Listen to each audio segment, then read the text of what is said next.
folks, welcome back to the channel. It's Luna back once again with another video. So it's been a minute since I've done a movie review or trailer reaction because much of my time has been monopolised by watching the Euro tournament.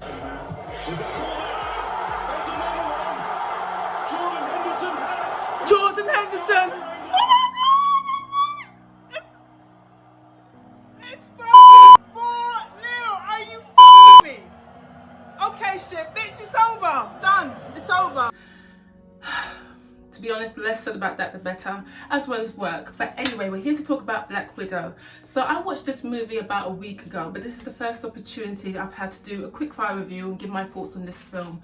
So it appears this movie is somewhat polarizing. Many Marvel fans and moviegoers have been somewhat underwhelmed with this film, and many are just disenchanted with it and feel that this is not how you kick off phase 4 of the MCU. Now for me, I'm not trying to ingratiate Marvel, but I actually found this movie to be pretty solid. It's not great, it is good. So what I want to do is talk about the things I really liked about this movie and things I felt really worked with this film and things I didn't really care for and what I felt undermined this film and why I believe some fans are somewhat disenchanted.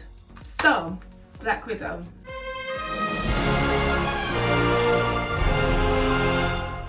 So finally, this is Scarlett Johansson's first solo outing as Black Widow, and the comic books as well as the movie heavily leans towards the espionage genre.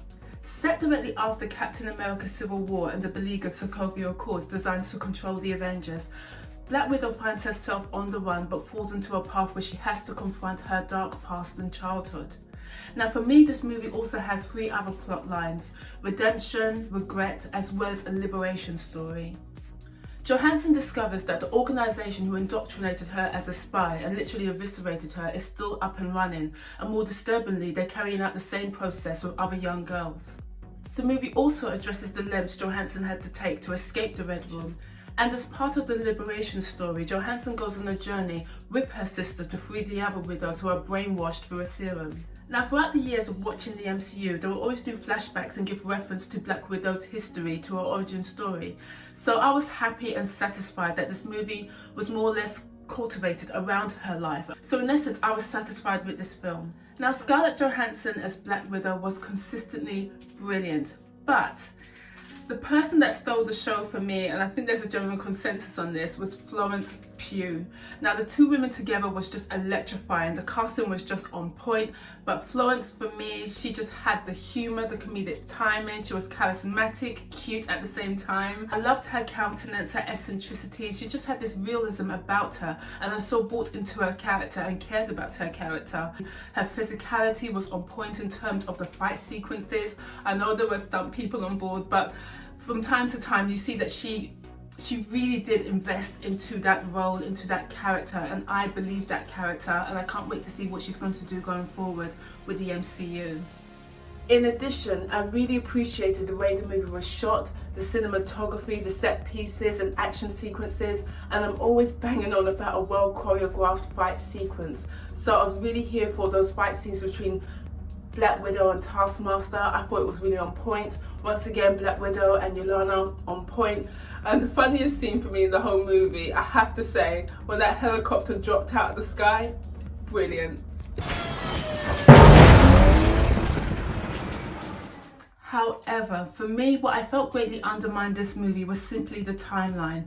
Why they didn't deliver this movie directly after Captain America Civil War and before Infinity War just baffles me. Unfortunately, as a viewer, because I already know what happens to Black Widow, for me in this movie, the suspense and the conflict was somewhat fleeting. I already know what happens, so no matter how devastating the story or how good the plotline is, we all know that Scarlett Johansson's character survives and meets her ultimate demise in Endgame. There was no real jeopardy or threat that really could draw me in. I was just watching an origin story kind of nonchalant, and then that's what I felt undermined this film. It was a good movie, but timeline is so pivotal, and why they served up this movie, this origin story, as some form of epilogue to the MCU, it just didn't sit well with me, and for me that was the biggest misstep in delivering this film. Now as for the wider criticisms to this movie, I believe it's just based on the fact that viewers are so accustomed to those blockbuster Marvel films filled with such grandeur and based on fascinating and compelling villains, aka Thanos, that when you close it off with a smaller scale espionage, Jason Bourne type of movie, it's kind of like a letdown and you feel somewhat deflated because you've already seen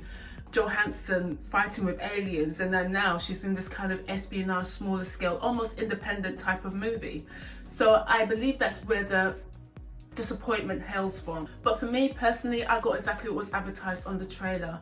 As I say, I really liked the film, but as I say once again, for me personally, timeline was the biggest misstep, the biggest error with this whole movie. And also Alexei, for me, his humour just didn't land. I'm sorry, but I found him somewhat irritating, and for me, he could have been omitted from the movie.